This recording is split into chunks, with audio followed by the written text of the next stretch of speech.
Staying at Nassau Correctional Facility over Thanksgiving weekend was an eye-opener for me. There were two main meals there, 8 a.m. and 4 p.m. They weren't very filling, and I quickly realized that I'd screwed up big time by giving my 2 rolls to Squatch, since I was hungry long before nightfall. Also, by the time our food was brought to us, it was barely warm, regardless of what was served.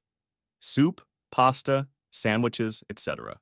Also, it didn't seem like there was much to do here. There wasn't a gym here that had gangbusters working out. Surprisingly, most of the guys were reading, playing cards, checkers, or chess. The biggest thing that awaited me was boredom and my own thoughts. Since being taken away from home, I hadn't heard from my family. I had the opportunity to call, but no one answered at home. I also tried calling my parents, but it was a collect call and no one answered there. I was going to call Tim or Jerry, but I decided I didn't want any of my friends to know what had happened to me, so I didn't. And that was a big deal. Besides feeling like a failure, I was also terribly ashamed. I'm in prison. I'll never be able to say I wasn't in prison if I'm asked about it in the future. True, I'm not a criminal, but it was cold comfort when I realized that I would spend most of the week behind bars. Every night, one of the guys would have what was called a sit-in, where some of the inmates stocked up on food for the day or traded to get better food. Some of them had loans from the cooperative, which allowed them to buy coffee, tea, and almost everything else. After the last meal, we would gather up everything we had collected and then use hot water and hand heaters to make instant soups, bread. Anything that could be heated and eaten would be collected in a garbage bag and left to go sour until we had something warm and hearty in the evening. I volunteered to participate Saturday and Sunday and enjoyed a bowl of instant soup and crackers both nights. I learned that I was not the only drunk in this company, a term I immediately became uncomfortable hearing. The inmates seemed to know what your misdemeanor was, and no matter what it was, you were assigned to a group. There were different degrees, for example. Theft was major and minor, with the former being more prestigious than the minor. Drinking and hooliganism was a little lower in rank, but assault and battery raised my status. All in all, it was all very childish, but it was my world and universe for 4.5 very busy days. Finally, Monday came, and I and about 20 others from my section and others were escorted to a waiting blue and white jail bus where we were handcuffed to the seats and taken to Nassau Court in Westbury that rainy morning. We were let in and allowed to wash, no shaving, and generally clean up while we waited in a side room hidden from view. And we waited. The trial went from 9 to 11:30, and then from 1 to 3:30. There were many people in court besides us. We could see them through the curtains, hundreds of people scurrying back and forth. Some of them stopped at our window and pressed their faces against the narrow slit to peer inside. What the hell is this? Is it a cafeteria? Were they looking for the restroom? Some of them were damn fat, ungroomed or unshaven, which, given the state of me and my fellow inmates, made no sense. I would have welcomed the opportunity to put on something better and clean up. But these knuckleheads live in the real world, and they just don't have anything to be proud of their appearance. One by one, our names were called, and the court official led the guys out the back door to the room where they were supposed to be. I watched them go through one by one, waiting for my chance to go through as well. Skelly, James Skelly. The bell rang at 11:04 on the clock. I raised my hand, and the officer unhooked me from the bench and led me down a short hallway to a greenish-colored room. There was a round table and 4 chairs, a couple of plant photos on the counter, and another door on the opposite wall leading outside. Here sat a thin man in his 30s with poor posture, a small belly, and thinning hair. His body radiated signs that screamed, "I don't care about the job I'm doing right now." He stood up, extended his hand for me to shake, and introduced himself. "Mr. Skelly, I'm Nathan Sweeney, your court-appointed attorney." I shook his hand and was surprised that he held it firmly, even though my palm was a little sweaty. "It's nice to meet you, Mr. Sweeney. I wish this had happened under different circumstances." We both sat down, the court official remaining standing by the door. "I've familiarized myself with your case and was wondering if you have any hesitation in pleading guilty." "I don't know." "What exactly are you guilty of?" "Assault, drunk, and disorderly conduct. We do not recognize the charge of resisting arrest because you did not approach the officers. We also don't recognize the charge of endangering minors because your sons weren't around during the altercation." "Whoa, whoa," I held up my hand. "Where did that come from?" "After your incarceration, Mrs. Skelly filed a protective order against you in her own name and in the names of John and Joel Skelly. He ran a hand through his hair and then went back to leafing through the papers in front of him. I suppose we could sue in this case even if they were on the premises, but it depends on what the judge looks at. I was still fixated on what he'd said earlier. Wait, what? Why would Myra do that? What? I can't see my kids? She has to protect them from me? I'm their father, damn it. I love them, and I love her. Why should anyone have to protect themselves from me? Nathan shrugged. I'm sure you love your family, Mr. Skelly, and that they love you. But Mrs. Skelly has to go to these lengths, even to your detriment, to protect her children. Our children, I corrected him, pointing to my own chest. Mine and hers. Ours. Those are our children. Again, I hear that protect crap. Protect them from what? From me? Mr. Skelly, the courts work a certain way and they work slowly.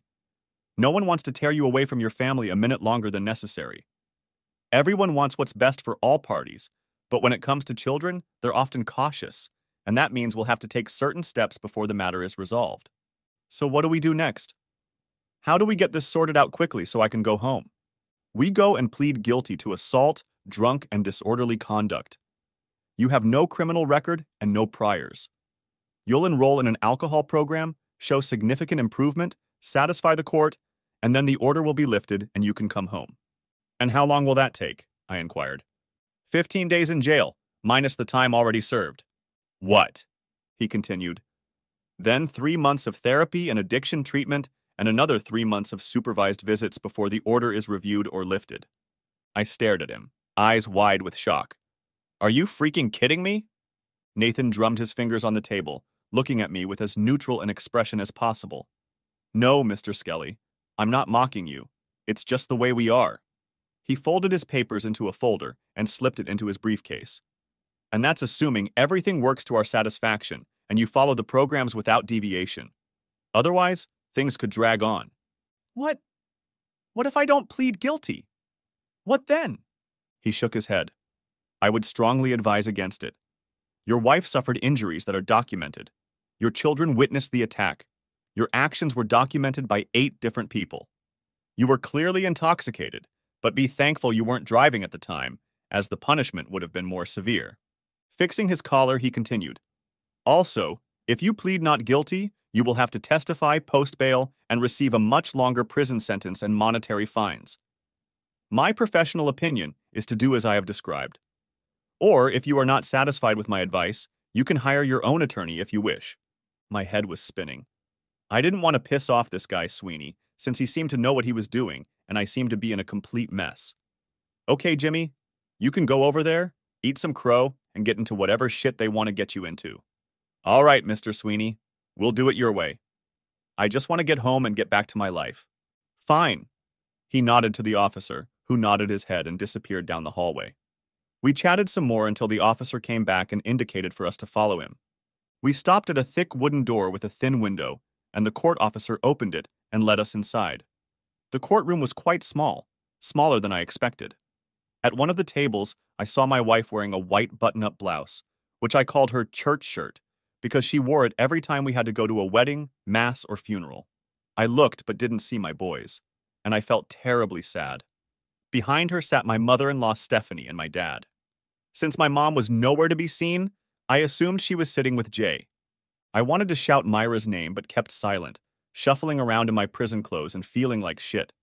I was escorted to another table where my lawyer and I sat at the other end of the room. I stared at Myra, who was looking at me with watery eyes and trembling lips. Her cheeks were blotchy, and it was obvious to me that she was barely on her feet. Stephanie kept her expression impassive, and only the diamond gleam in her eyes let me know she was mad at me. Awesome. As for Dad, his skin was ruddy and flushed, and his jaw was clenched so tightly I thought he was going to knock his tooth out. He was breathing so hard that his nose quivered and clenched with every breath, and his chest heaved like bellows. It had been years since I had seen my father lose himself in an Irish rage, and I had to admit I was glad I was in court, rather than confronting him and his seething temper. The case of Myra Skelly v. James Skelly and the State of New York v. James Skelly is hereby declared open, announced one of the court officials standing next to the judge. I didn't know who was who, but the judge was pretty obvious. He was in his mid-50s, graying hair, thick-rimmed glasses, the judge's robe they wear, and he was sitting behind the bench. But the look on his face, the way everyone in the room looked at him, everything here confirmed that this is a judge and you are in his sphere. I listened to the lawyer on Myra's side speak for a bit, and then Sweeney gave his speech, trying to refute everything the other guy was saying and soften it up. I had to admit, being 5 days sober and fresh out of jail, I sounded like a real piece of work. The judge had a few comments and questions, but I was only half listening while the lawyers did their dance. My attention was completely focused on Myra. I love this woman. I know all her moods, her thoughts, her wants and needs. And in that moment, I knew two things unmistakably. 1. She was terribly upset and depressed, and 2. She was also terribly angry and ashamed of me. I could see how she occasionally cast a sharp look at me, similar to the one her mother had. The way her strong, narrow lips pressed together to an almost bloodless whiteness when she caught herself looking in my direction for too long. The way she wiggled her right leg gently but continuously, slowly rising and falling, rising on her toes and falling again. I don't know of another time when Myra was so damn furious. And I couldn't talk to her, which only made it worse. Nathan poked me in the ribs, and my attention returned to the judge and his narrow-eyed stare in my direction. "I said, Mr. Skelly," the judge repeated, "do you agree to join the anger management group as well as the alcohol addiction group?" "Yes, sir. Yes, Your Honor. Whatever it takes." He kept his gaze on me, but then pulled away slightly and lowered his gaze to his desk. "You must successfully complete both programs before we can discuss changing the order to allow you supervised visitation with the children. You can use this as an incentive to cooperate with the counselors and complete the program as soon as possible." "Yes, Your Honor. I will." He nodded his head. "You will be returned to the Nassau Correctional Facility for 15 days, after which you will be released. Be advised that you are not to come within 100 yards of Mrs. Skelly or the children. You must also stay away from the marital home. Once you are released, you can make arrangements with the sheriff's department to have them come to the house and take any personal items you may need." He tapped the gavel and said, "Dismissed." Nathan stood beside me as one of the court staff escorted me back to the waiting room. My father's voice said, "I'll pick you up when you get out. You're going to stay with me and Mom." I nodded my head and looked at Myra to tell her, "I'm sorry." But she closed her eyes and shook her head sadly. She didn't even look at me as I was being led out of the courtroom. As Nathan said, I was only supposed to spend 10 days in Nassau Correctional Institution, but I thought it was too long. My mom put $25 for me in my commissary account, which may not seem like much, but it was like a little piece of heaven. The first thing I bought was a 20-ounce bottle of root beer, and it was like liquid bliss. The next day, I bought a small bag of Lay's potato chips. Another day, I bought a cup of coffee. Little things, but when you don't have access to them and are denied the opportunity to try them, they are that much sweeter when you finally get them. On my 13th day in prison, as I was enjoying an hour of yard time, which meant we could walk outside, I was approached by 4 Latino-looking guys walking toward me, palms out. "Hi, are you Jimmy Skelly?" Quiz time. What do I answer, yes or no? Obviously, they know who I am since they singled me out and walked right up to me, so the question was rhetorical. They wanted to see what I would answer. Yes, and I was outspoken no. And I was a wuss and a punk. And I wasn't a goddamn punk. I slowly stood up to my full height and stared at my interlocutor with my most indifferent gaze. Yes. That was it. Nothing more to it. Let them sort it out for themselves. "Thought you should know Les is mad at you." I shrugged. Who the hell was Les? They looked at each other. "Doesn't it bother you?" "It doesn't bother me. I don't know anyone named Les." "Les, man. Jorge Morales. You almost broke his neck." That was the guy I got in a fight with. "And?" I didn't want to assume anything. "Just saying, man. Les ain't right in the head.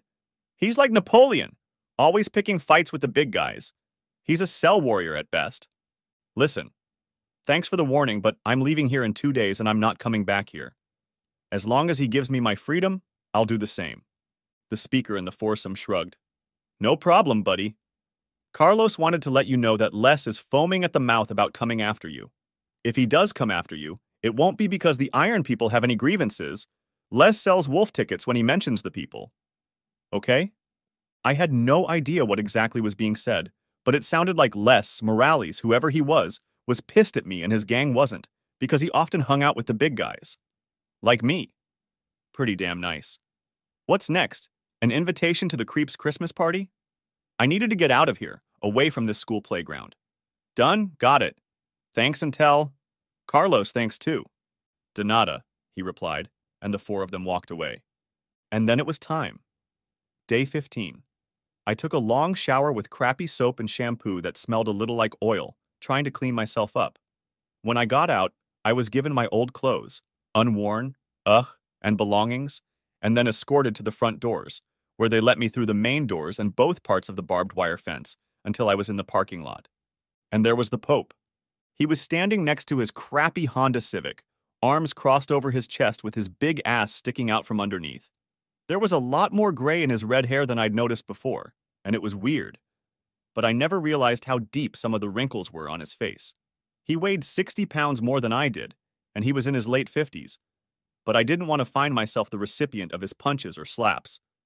My memory flashed back to the many times he'd used harsh parenting techniques while I was growing up. You look like shit, Jimmy. Great goddamn greeting, Dad. Tell me something I didn't know. Sorry, Dad. The stylist isn't coming until Thursday. Don't get snippy with me, smartass. He opened the driver's side door and climbed in, showing me to sit on the other side. I already have to pick up my son from jail. I don't need to listen to any more of your damn talk. He waited until I sat down before starting the car. Buckle up before I'm tempted to throw you to the side of Newbridge Road. We drove home in silence. My father abruptly jerked out of his seat and accelerated sharply. He gripped the steering wheel tightly, and his eyes were fixed on the road. Look, Pops, I said. I'm sorry. He snorted. I really am. I really am. Your wife had black and blue fingerprints on her goddamn wrists for a week, asshole. He slapped the dashboard. What kind of shit are you? Dad, it was an accident. Bullshit, kid. I think it's bullshit. He grinned as he spoke. Too much salt is an accident. Hitting another car while parallel parking is an accident. No, Jimmy. What you did was damn deliberate. You deliberately drank too much, and you deliberately hurt your goddamn wife. I didn't mean to do that. The hell with you, Jimmy. The hell with you and your whiny shit. I didn't mean to do it, my grandfather, you bloodthirsty asshole. I kept my mouth shut the rest of the way until we arrived at my childhood home. The first thing I noticed was my baby outside. Inside, he was piled up with a bunch of boxes and bags. I assume it was clothes and stuff. Dad grumpily got out of the car and I followed him. He opened the door and called out, Mary, I'm back to see your son, the delinquent. Mom came out of the kitchen, wiping her hands on the pockets of her robe. I smelled corned beef cooking and assumed Mom was cooking it for me. Hi, Mom, I greeted her, shoving my hands in my pockets, not knowing what kind of greeting I would receive. She only held back for a second before stepping towards me and giving me a big hug. Oh, Jimmy. Welcome home, son. Are you okay? You didn't get hurt out there? Jesus, Mary, exclaimed my father. That boy more than anyone he meets was fine. I'm all right, Mother. It's all right with me. Thank you for letting me stay here. Don't think about it. We just want you to get better, that's all. She led me into the kitchen. Come on, I'm making dinner, and you look like you haven't eaten properly. The first day home, I didn't tell my mom about being in jail, didn't make my dad angry by being around him, showered with real soap, and wore my own clothes that fit me.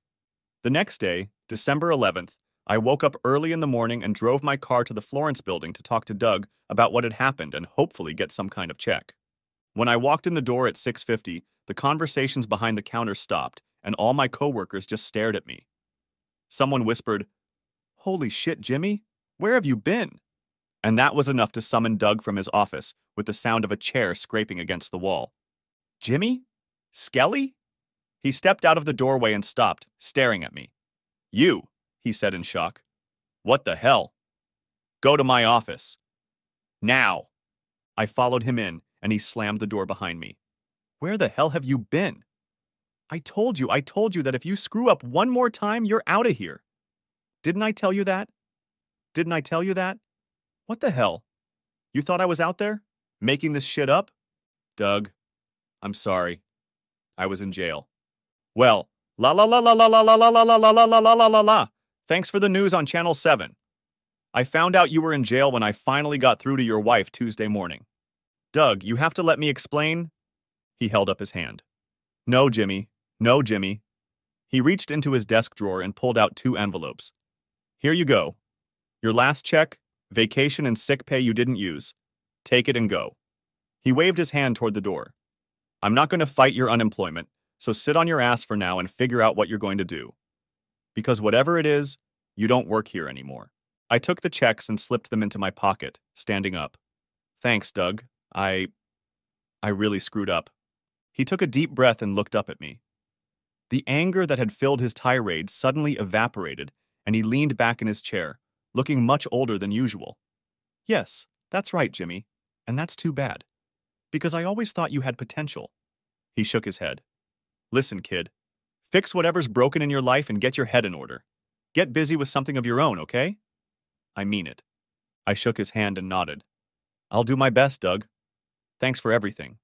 I drove away, keeping my eyes straight and my shoulders squared, not letting anyone realize how damn exhausted I was inside. I stopped by the bank and deposited 2 checks, surprised that the second one had over $1,000 in it. Jimmy must have been sitting idle for days, I thought. After that, I headed home, to my parents' house. Being at my parents' house was unrealistic. I had no contact with my wife and kids, but my parents talked to them every day. They always relayed my messages, and I could hear my boys yelling, "We love you, Daddy," when Mom picked up the phone for me. But I was lonely. I had so much free time. No job, no family, nothing. Just my thoughts and how much I missed my wife. On Monday, I went to the Phoenix house in Hauppauge, at the back end of North State Highway. The court had recommended that I get alcohol treatment, so to show that I was taking it seriously, I went there and met with Sally Ristatin at 11:30. She was like Phoenix House, a little old, a little shabby, and wearing a lot of makeup. Mr. Skelly, she purred, really purred, shaking my hand with both of hers. Welcome. Welcome. May I call you James? We're a little informal around here. I suppressed a smirk and replied, Sure, James or Jimmy is fine. Great, great.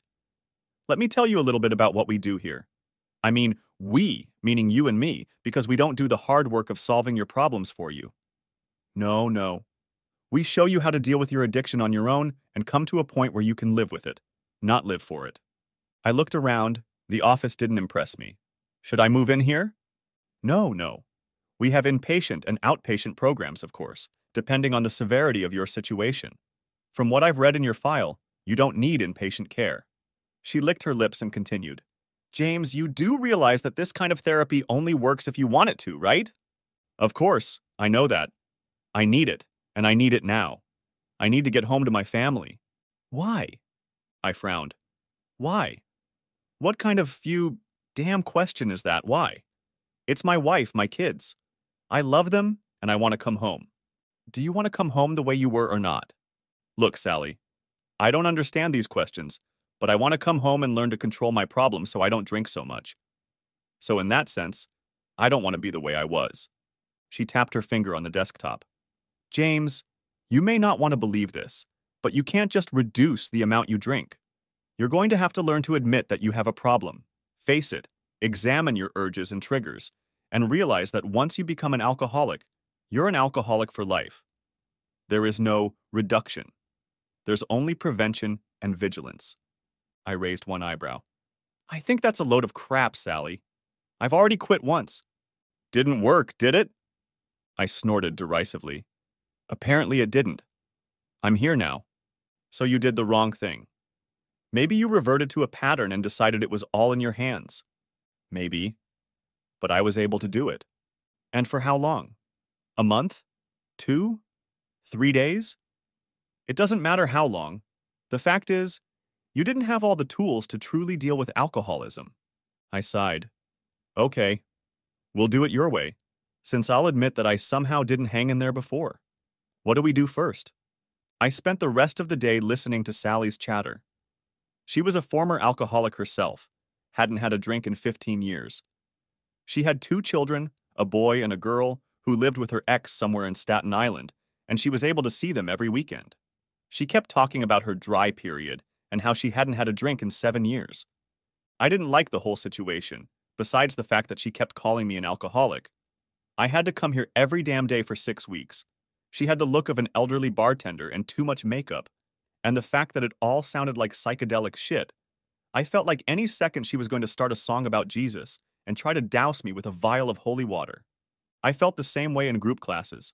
Everyone was talking about a higher power and how it helped them with their depression. I'm as Irish and Catholic as the next Mick, and since I was 14, I've tried to forget I ever went to church, but it was all too preachy for me. So every day, Monday through Friday, I'd drive east to freaking Hauppauge and listen and sit and chat and try to figure out what was at the heart of it all. But every day passed without Myra and Jay, without Mom and her constant worrying, without Dad and his barely contained rage. I missed home, I missed work, I missed everything. But I also noticed that over time, I began to miss drinking. One day it started with a dull throbbing behind my eyes. This went on for a while, and then I noticed a hot, starchy sensation in my mouth, like my tongue was too thick or I had just eaten a mouthful of mashed potatoes. I was having a normal day, probably watching cable TV, and suddenly my brain exclaimed, "Man, I could use a beer." Whereupon my skin would get clammy, and I'd feel the warm headache from the thick tongue again. I tried to talk to Sally about it, and she said it was good. Good? How the hell is it good? She said it's a physical desire, and I should focus on it and really get to know it. That's stupid. I want to drink, you stupid bitch. I want to get rid of the urge to drink. I didn't really believe in therapy, and thought Sally and the others were probably Jesus worshippers and Reebhorns who were going to drag me back to the cross and make me vote Republican. The weather was getting colder and colder, and December was running its course.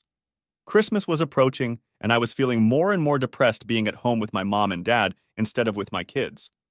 I called my lawyer to ask if I could go to them sometime, and he called me back 2 days later to let me know that the social workers didn't think it was a good idea at this point and wanted me to finish the program before considering the possibility. Screw you.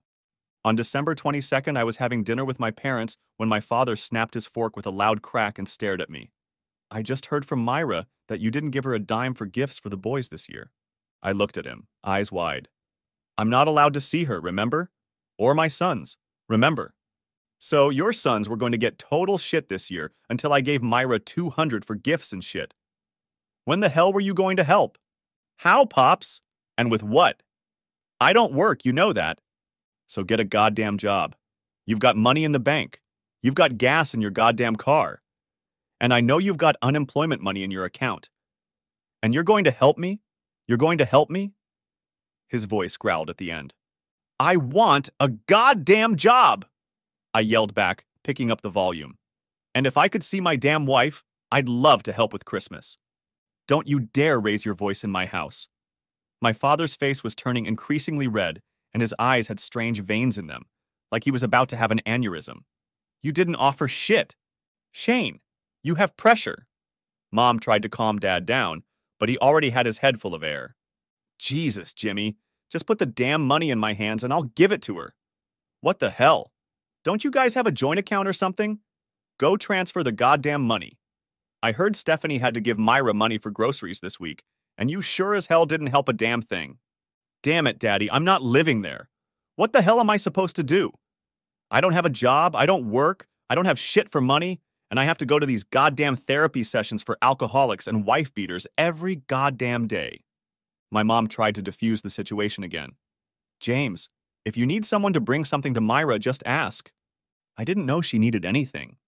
"Bullshit, Jimmy," growled my dad. "What, the bills are just going to stop because you're a piece of shit in jail?" "Shane, that's enough." At that point, my mom raised her voice, not quite to the point of screaming, but loud enough to silence both my dad and me at the same time. "That won't help." "Then tell your son to get off his ass and help his family." He threw his napkin on the table and stood up. "Where do you think you're going, Shane?" "Somewhere away from him." He pointed at me the same way you'd point at a sewer rat. "Jimmy, you're my son, and you have a place to sleep.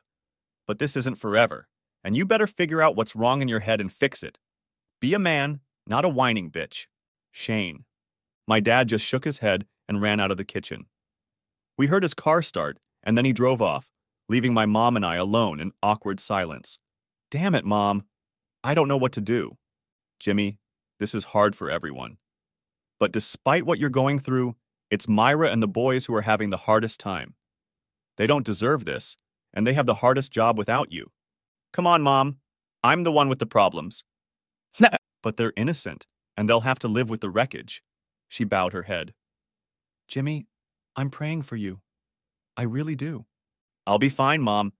It's just so damn hard and unfair. Mom raised her eyes and looked at me. It's not fair to everyone, James. Not just to you. She patted my hand and left me alone in the kitchen with my thoughts. All this nonsense about what everyone else is going through. But everyone forgets that I'm the only one suffering. I went to goddamn jail. I lost my job. I can't see my kids. I can't see my wife. I have to go to these stupid therapy sessions. I'm the one who lives here with my mom and dad. And I'm the one who really wants a drink. Oh my God. I can drink. All this goddamn shit is making my head spin. I look around the corner and I don't see my mom, so she must have gone upstairs. So I tiptoed over to the cabinets and started looking through them slowly and quietly. Pasta, jars, old mugs, bowls, cake mix, spices.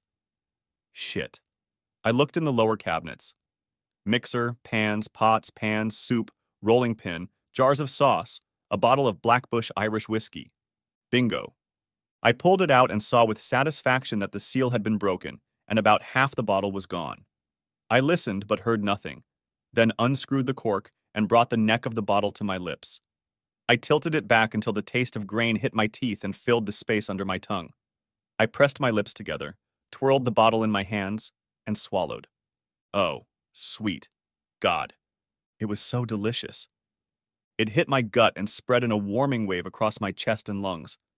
I suddenly felt more awake and alive because all this shit had started before Thanksgiving. I took another sip, savoring it as it flowed down my tongue and throat. Oh God, tears came to my eyes. It felt so good. I swallowed the last gulp noisily and set the whiskey on the bar. Glancing at it, I noted how much I'd roughly drunk, and then ran the neck of the bottle over the tap, refilling to the same level. I swirled the bottle to stir the contents, then sealed it and placed it carefully back in the cabinet. Not wanting to lose the feeling, I went to my old room where I was staying and lay down, staring at the ceiling. I guess that was the solution to the problem. Obviously, doing it the way the therapists, counselors, and Sally said to do it was unacceptable to me. Just going cold turkey was impossible. I would have to wean myself off of it until I could better control these damn urges. Like now, I had a couple drinks, felt really good, and had no problem closing the bottle. I can do this. I could do it. The next day and the 24th went exactly as I had envisioned. I went through the day and all the sessions, eavesdropping when needed and telling them what they wanted to hear when it was my turn to speak. And at the end of each day, I would go to the park and take a few sips from a bottle of Jameson's that I bought from a local liquor dealer. I kept the bottle under the driver's seat in my nursery and made sure I didn't drink it before therapy started so they couldn't smell it. I felt better, more in control of my life when I was doing things my way. My mind was getting sharper and my attention was getting more attentive. I felt good. Really good. Finally, December 25th came. Christmas morning. In my family, it's the next most important holiday after Easter. But ever since I had kids, the two holidays had sort of switched places. And my damn parents were going to go to Myra's to spend it with the boys. So what am I supposed to do while everyone is at my house celebrating the holiday with my family? I asked, while Mom and Dad got their coats ready. Jimmy, we'll be gone until about 4:30, Mom reassured me as she wrapped a scarf around my neck. Then we'll come home, and we'll have more than enough leftovers for you. And if you cared so damn much, you'd support them, Dad grumbled. I never heard how you funded Myra's account, sent her a damn envelope of money, or paid the bill. I don't have anything to give. She has savings, and I'm sure she's using them. Besides, she still lives in this house and works. I don't.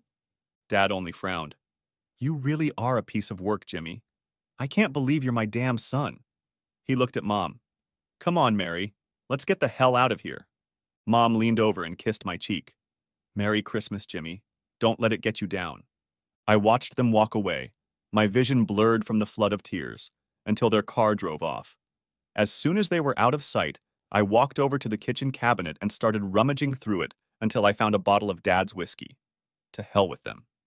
To hell with all of them. I drank it straight from the bottle and nearly passed out from the euphoria spreading across my skin. Yes, This was the stuff. Exactly what I needed. I walked out of the kitchen and headed into the family room where I turned on the TV to watch the Macy's parade. As the glowing sensation began to fade from my mind, I set the bottle aside and took another drink, resuming the sensation and preparing myself for a new stretch of time. Time. What the hell was I doing? I was wasting time, that's for sure. Therapy was a waste of time, and I wasn't getting anything out of it. Swallowing. Sally was trying, you could tell, but she was kind of spinning her wheels with me, and I suspected she knew it. And it only made her try even harder to get me to take that great first leap, as she called it. Swallow. I didn't need to jump, or even freaking pull away. I was fine, and once the courts were satisfied that I had completed the program, I could bond with my sons again and go home to Myra. Myra. I could feel the sadness building up in my soul as I thought about how much I missed her. Swallow. How much I loved her. Swallow. Damn it, I felt depressed. I needed to get this shit over with, come home and show Myra that I could be the man she'd always loved. I can fix this. I know I can, but only if I can actually go home and do it. Sip. Damn, the bottle must be more empty than I thought. I went back into the kitchen and looked around to see if there was anything else. A bottle of white Zinfandel, a quarter bottle of Captain Morgan's, and some sherry. I don't drink sherry. I pulled out the Captain Morgan and shook it up. It's almost full. Okay, that's enough. I'll go later and buy a replacement. I sat inside while Miley Cyrus performed some song on stage near Times Square and drank the Captain in small sips, glancing at the TV but not really watching anything. I need a job. Now would be a good time to get a job on someone's construction crew. I know a lot of construction workers, and it wouldn't be hard to get one of them to hire me. I know I'll be on par with the guys they're recruiting at Boss Bagel and Bethpage. Swallow. And then when I start making the big bucks and gain experience, I can look for my own jobs. Nothing big to small projects like hanging windows or doing trim work. Swallow. Hell, I'd even do some spackling, it's not that hard. I've seen crews of spacklers come in here and most of them didn't speak English and didn't seem like the smartest. If they can do it, I know I can do it too. Swallow. Later. Then Myra will be proud of me, and so will the boys. I'll have my own truck. I'll name my company something like 3J Construction because I know my sons would love to join me. Swallow. Some of these guys weren't the best, and I know I can beat them. Yeah. Then Myra will be proud. And she'll have nice clothes like Grace, and I'll have a nice house like Jerry, and they'll come and say, "Wow, Jimmy, this is really nice. We love your house." Swallow. And then they'll be jealous and envious of me and my family. Hell yeah. Swallow, swallow, shit. Is it 2 o'clock already? And where the hell is the rest of the Captain? Damn, now I think I spilled it. It's empty. Nah, the floor's dry. So where the hell is he? Shit. I'll go and get another one. But it's Christmas, so I guess the liquor stores are closed late. I'll go out later and get one. But first I'm really hot and I want to take a nap. Yeah. It's nice here. I squeezed my shoulders harder into the chair and leaned back with my feet on the ottoman. That's life, Jimmy. And a very good one at that. What the hell is that? That's what I heard at the same time as something hit me hard on the head, waking me up from the slumber I'd briefly lingered in. When I woke up, I saw my father standing over me with his coat open, his face flushed and his chest heaving. There was anger in him. Real, deep-hidden, iron anger. Right behind him, I saw my mom standing in the entrance with her hands over her mouth and a big brown Bloomingdale's bag at her feet. Huh? I asked, struggling to come to my senses and trying to sit up. You pathetic, drunken shit. Pops reached over and slapped me again, making my head ring and causing me to stumble backwards onto the couch. Are you out of your mind? Have you been drinking? Here? He pulled me away and hit me from behind again, this time catching my ear where it burned. Hey, stop it! I yelled back, scrambling my arms and legs under me and trying to get up. He lunged forward again, delivering another open-handed blow to my head and face. It hurt like hell. Jimmy Skelly, you're a goddamn disgrace. How dare you drink? How dare you do that? What the hell is wrong with you, you bastard? He recoiled to hit me again, but I felt the anger in my gut, fueled by the alcohol I'd drunk earlier, suddenly burst out and coiled around my limbs, fueling me with his rage. I jerked back and caught his flailing hand in mine, stopping it before it connected. "Don't you dare hit me!" I growled, moving closer to his face. "Don't you ever, goddammit, don't you dare! You ungrateful piece of shit!" He growled back, spittle flying off his lips and splattering me. "This is my house." He yanked his hand out of my grip and was about to slap me again when suddenly everything went to shit. All I know is that I'm not going to take another slap from my father. At all. I don't even know when I clenched my fist. All I know is that in an instant, his hand darted back to deliver another blow to me, and then he was on the ground, holding his bulging stomach and trying to catch his breath. As for me, I froze in my final pose, right fist outstretched, body slightly hunched, chest heaving like I'd run half a mile. And it was obvious. I had just punched my dad. "Oh shit, Pops," I exclaimed, suddenly ashamed of myself. "Oh my God, Dad, I'm so sorry. I just so—" "Get out," he growled, gaining enough air to finally answer me. He held onto his knee with one hand and a chair with the other to keep from falling. Mom clasped her arms around his chest and tried to lift him up, her eyes ghostly and wild as she looked back and forth between us and him. He took another shuddering breath and said, "I want you to leave. Now. Get out of my house, Jimmy." "Shane, please!" cried Mom. "Dad, Like an ancient Irish warlord, my father stood to his full height, red and gray hair fluttering over his ruddy face, chest heaving, body shaking, and voice roaring, "Get out of my damn house now!" I froze, unable to believe what had just happened. Then I turned and ran upstairs to my room, grabbed my bags and threw all my clothes in them. I moved my toiletries into the other suitcase and slung them both over my shoulder while my father's voice came from the family room. "Get out! Get out, Jimmy! Get out!" I went downstairs and ran past my father, ignoring his yelling as I walked through the cold to my Charger and threw my meager belongings into the back seat. Opening the driver's side door, I climbed in and started the car as I suddenly heard my mom's voice. "Jimmy, wait!" I rolled down the window as she ran up to the car, her face flooded with tears and her heart visibly broken. "Mom, I'm so sorry. I ruined everything. I've ruined everything. I'm so sorry. It just happened." I felt myself losing control of myself, starting to go pale, my vision floating. "Jimmy, please, just take care of yourself. Give your father a few days to calm down, okay? It was just a mistake, a terrible mistake. It's Christmas, Jimmy. Things went wrong and got out of control." "Mary," shouted his father from the house. "I'll be there soon." Mom pressed something into my hand, and I noticed it was a wad of scattered $20 bills. "Here. Take care of yourself and call me. Let me know where you are and how you're doing. I'll take care of your dad and you'll be home before New Year's, okay?" I felt a queasy feeling in my stomach. "Mom, I can't take it. You'll get through this. Accept it, Jimmy. You find a place to sleep, go to a friend's house, and call me every day no matter what." "Mary." She looked over her shoulder, then leaned into the car, hugged me tightly, and pressed her tear-drenched cheeks against mine. "I love you, Jimmy. No matter what happens or what's going on, your father and I love you." "Mary? Go," she commanded, squeezing me one last time. "Be safe, Jimmy. Go." As I passed her, I saw my dad come out of the house, looking like a scared bear, and rush across the lawn toward my mom and me. I put the Dodge in reverse, slid out of the driveway, and then shifted the gear into first and drove off, scattering road crumbs and burning rubber.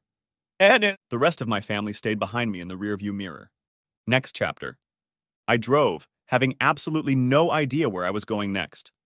The clock on the dashboard read 5:13, and it was Christmas Day. My head was foggy, like I was still trying to wake up. My thoughts were unfocused and scattered. All I could honestly say was that I hit the wall. Hard. And with malicious intent. Shit. I drove aimlessly for a while until I was near the middle school. It was quiet there, not even any security guards or police officers in sight. I pulled over near the football field and parked as close to the bleachers as possible. Then I climbed into the back seat, slid into my dark blue jacket, and pulled back the hood. Digging under the seat, I pulled out the bottle of whiskey that lay there and took a sip. For the first time in a long time, the drink didn't give me an instant burst of energy. Sure, I felt better after a sip, but I didn't feel better on the inside where it mattered. Then I took another sip. Nope, same thing. By the time I took a third drink, I was furious that I couldn't get anything out of the alcohol I was ingesting. Why isn't it working? What was wrong with it? I could feel hot tears boiling in my eyes, falling down my face like twin streams of acid burning my flesh. And that's when I cried. I cried like I don't remember crying before. Here I was, sitting in my Charger behind the school on Christmas Day, in the bitter cold, torn away from my wife and kids, with no one to turn to, and having just been kicked out of my parents' house after hitting my father. I had no job and no one I could call. And it was pulling me, tearing me apart, dropping me so far down that I couldn't see the sky above my head. I clutched the bottle to my chest, rocking back and forth in my chair, and heavy sobs burst out of me. It hurt, really hurt. My legs gave out, and I leaned back in my chair, trying to keep warm and keep my sanity in the silence of my despondency. I couldn't imagine ever feeling this sad, and I couldn't imagine ever wanting to feel this awful again. It was in this state of sadness and misery that I slipped out of consciousness and fell asleep. The sound of the cold winter wind whipping against the metal posts of the bleachers played harmony with the melody of the moans and sobs that tiredly escaped my lips. I awoke slowly. Something was irritating my eyes. Tapping, continuous tapping like pebbles in a tin can. One after another. Falling, falling. Tap, tap, tap, tap, tap, tap. Tap, tap, tap, tap, tap, tap, tap. And against the brightness of the world beyond my eyes. I turned my neck slightly, and then it was as if I'd been pierced by 1,000 volts. The cold crept into my bones and froze me in place. I groaned and tried to stretch my stiff back and shoulders, trying to bring myself back to the world of the living. I was so cold. My hands, face, and ankles were numb from being out in the still cold air of late December for so long. I opened my eyelids and tried to look around, but the blinding light from the side window pierced my skull like a barbed thorn. "Hey, buddy, you okay?" Groaning, I tried to rise to my feet, but instead my guts sprang outward. My stomach rumbled, but luckily I hadn't eaten anything lately, so I was able to restrain myself from giving myself a hard time. Looking to my left, I saw the outline of a man in a coat and police cap shining a flashlight through my window with a concerned expression on his face. I leaned forward and started my baby. The engine roared and air, cold at the moment, rushed out of the vents. Then I slowly pressed the power window button and let the automatic shutter finish the job for me. A stream of cool but fresh air filled the interior of the Charger and helped me focus. "Yeah," I wheezed, coughing to clear my throat. "Yeah, I'm fine. You know this isn't a parking lot. You can't stay here." I took a closer, more vigilant look at my overnight guest. It was a Nassau policeman in his mid-50s. He was wrapped in his police coat, but still looked like a policeman. "I'm sorry, officer," I said in a firmer voice. "I wasn't planning on stopping here." He studied my face, shining a flashlight on it and the interior of my car. He noted my hastily packed bags thrown haphazardly on the back seat, my somewhat unkempt appearance, and finally the empty bottle of Jameson whiskey lying on the passenger seat. In a burst of sudden compassion I hadn't expected, he asked, "Are you okay? Don't you have anywhere else to go?" I wasn't going to break down in front of this cop. No way. So I took a pause to gather my thoughts before answering. "Yes, officer, I'm fine. And no, I have nowhere to go at the moment." He looked at me, pursing his lips and deep in thought. I hoped he would just give me a break. Please, just leave me alone. "Well," he said slowly, "it's almost 11:30, and you really shouldn't be here. I really should ask you to leave." "Oh, shit. Shit. Damn it." After a long pause, he continued, "But it's Christmas, and no one's going to be here unless they have to be. Tell you what, I'll come here again at 6 and ask you to move out. Then you'll have time to get some sleep and drink this," he pointed to a bottle of whiskey, "out of your system." "Oh, gods. Thank you, officer. I really do. Thank you." "It's all right, son." He turned the flashlight away. "Just do yourself a favor and start the car every now and then to keep warm. It's going to get cold soon." He paused. "Are you sure I can't take you somewhere?" I shook my head. "No, honestly, thank you very much, but it'll be fine. Really." "Okay." He turned to leave. "If anything, Merry Christmas." I swallowed the sudden lump in my throat. "You too, officer." I watched him slowly turn around in the parking lot and drive away, leaving me in the lonely darkness. I got in the car and let the heater warm up the interior before turning off the engine again. Digging around in the trunk, I pulled out a couple sweatshirts and pulled them on. Then I laid on my back again and stared out the window at the sky overhead, just watching the darkness and letting myself fall asleep. When I woke up, it was still just as dark. But this time I wasn't as startled to see a policeman banging on the window. I started the car and opened the window. "Hello, officer." "Hello, son. You feeling better?" I nodded. "Much, thanks. I hate to do this, but I'm half asking you to move on." "That's not a problem, officer. I'm on my way." "Good luck with that." Buckling up, I drove slowly out of the school parking lot and headed back to Main Street. There, I drove slowly down the road until I spotted Dunkin' Donuts. Not much was still open the morning after Christmas at 6:30, so I happily grabbed what I could. I went inside, had a coffee, and ate 2 egg sandwiches. After refreshing myself, I asked the woman to bag me 6 donuts, paid the bill, and walked out, heading towards Jerry and Grace. I stopped in front of their house and sat for a few minutes, wondering if I should go to the door.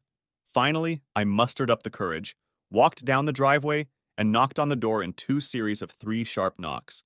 Some movement was heard inside, and then the door was opened by Jerry in a robe and shorts. "Jimmy? Damn it, Jimmy!" He stepped forward, hugged me tightly, and clapped me on the back a few times. I returned the greeting, and it felt so good that someone was happy to see me. "Dude, you're just beautiful! Come on in, come on in!" He led me inside and called out, "Grace, Jimmy's here." "Thanks, Jerry." I offered him the donuts. "Merry Christmas. I don't want to come over so early." "Don't think about it. Come on in." I followed him into the kitchen, where he turned on the coffee maker and placed the bag of donuts on the table. "I heard from Myra about a week ago." A chill ran down my spine. "Oh. Yeah, I've been looking for you. Grace and I were having a pre-Christmas party and wanted to invite the 4 of you. She said you were having some trouble and living with your parents." I swallowed, my mouth dry. "Yeah. It was hard." "I can imagine." He shook his head. "Shit, buddy. I can't even imagine what you're going through." "Listen, Jerry. I need one favor from you." "What's that?" I hesitated, then squared my shoulders. "I need a place to sleep for the night." I saw his gaze unfocus and his mouth go slack, and it made me continue. "Just a couch, and only for a few days. 2, 3 at the most." Jerry thought for a moment, then nodded. "Not a problem, buddy. I'm mostly free during the week, so it'll be fine. Now I'll clear things up with Grace, and you can stay here." "Clear what up?" His wife walked in, dressed in a sport shirt and pants, and leaned over to kiss me on the cheek. "Hey, Jimmy. I heard what's going on. I'm so sorry." "Thanks, Grace." "Honey," Jerry said, "Jimmy needs somewhere to stay for a few days, and I told him he could stay with us if that's okay with you." Grace gave her husband a 100-watt smile and replied, "Sure, honey. I'll get the sheets for you, Jimmy." She looked me over, noting my out-of-shape condition. "Would you like to use the bathroom and freshen up? Take a shower?" "Oh, gods, Grace. That would be wonderful. Would you mind?" She giggled. "Not at all. Let me get you some towels." The shower felt really nice. The water was hotter than I was used to, and the shampoo wasn't the $99 shampoo we'd been using for the past few years.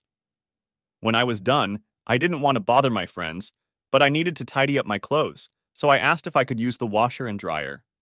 They graciously agreed, and I loaded up the stuff.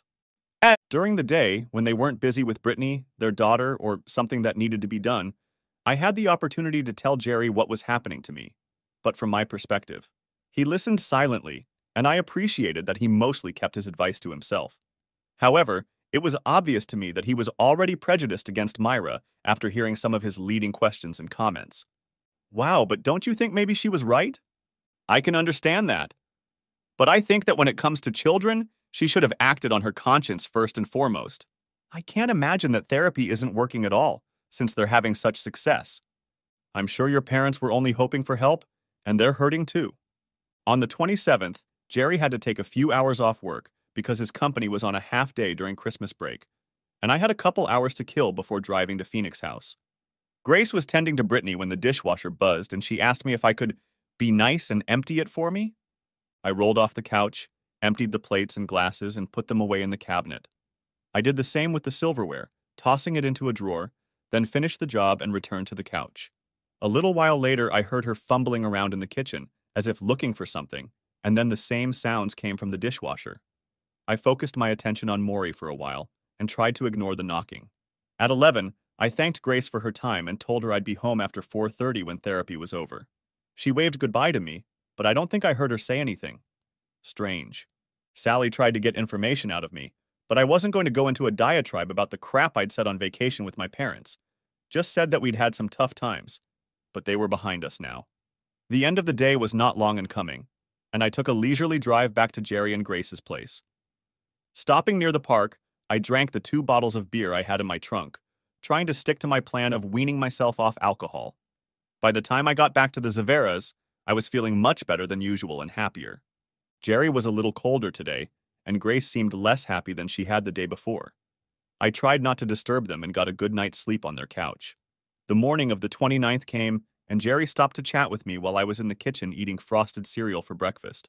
"Hey, buddy. How was your night?" I swallowed my cereal and nodded my head. "Pretty good, man. Thanks for asking." "Good. Good." He looked at his watch. "Listen, Grace's mom is coming to visit us for a week or so on New Year's Eve, and it's kind of a pain in the ass, you know?" I chuckled. "Yeah, Stephanie and I didn't exactly get along." "Tell me about it. Look, I have to keep the peace, and when she leaves, it's total domination of my time and home. I hate to do this, but do you think you'd go back to your parents while she's here?" "I just can't do anything when she's here, and you'd be very uncomfortable." I shrugged. "I'm not going back to Mom and Dad right now. Dad's keeping me from going crazy, and that's not enough time yet." Taking another spoonful, I thought about my situation. "I can call Brian and see if he'll let me stay with him for a while." Jerry smiled, and I felt relieved that I could help my buddy out like that. So, before leaving for Phoenix House, I packed up all my stuff, thanked Jerry and Grace for their hospitality, gave Jerry $20 to thank him for feeding me and letting me use their shower, bathroom, and such, and headed off for treatment. After treatment, I went to Brian's and talked him and his wife Laura into letting me stay there until New Year's Eve. I promise. Laura was not a pleasant person. She judged Brian, didn't drink or smoke, and looked down on those who did drink. I was there for 2 days and had to admit that I found it very difficult not to call his wife names, but to be friends with Brian. It was New Year's Eve, December 31st, and I left my next buddy's house, contemplating whether I should go to Tim's or drive to Patchogue to stay with Scott. I still talk to my mom every day, and even though my dad didn't talk to me at all, we still managed to talk about everything. Also, all my mail still came to my parents' house until I found a new place to live. Unemployment applications, and all the papers from the court. Mom had just told me about Myra's official request for child support, which was due by January 4th at 25% of all my income, including unemployment. "Mom," I said in despair, "that's a load of crap. I'm already barely getting $300 a week from the government, and I'm supposed to give her $75 of that? Can they do that?" "I don't know, Jimmy, but Myra is totally desperate. Your father and I helped as much as we could, and I realize her boss took pity on her and gave her more hours. But there are enough extra hours as it is, and when she works, either her mom or I have to babysit." I sighed. It would all go away if the social workers would just let me come home. "Jimmy, they'll do it when they're ready, not a minute sooner. I don't see how I can afford to give her this money. I practically live in my car as it is." "I don't know, son, but this is quite an official letter, and I wouldn't ignore it if I were you." "Okay, Mom, I'll call my lawyer and see if I have to do it. If he says yes, then so be it, even if it's bullshit. Keep me in the loop, Jimmy. I love you and Happy New Year. Let's hope next year is better." "Me too, Mom. Happy New Year to you and Dad, too."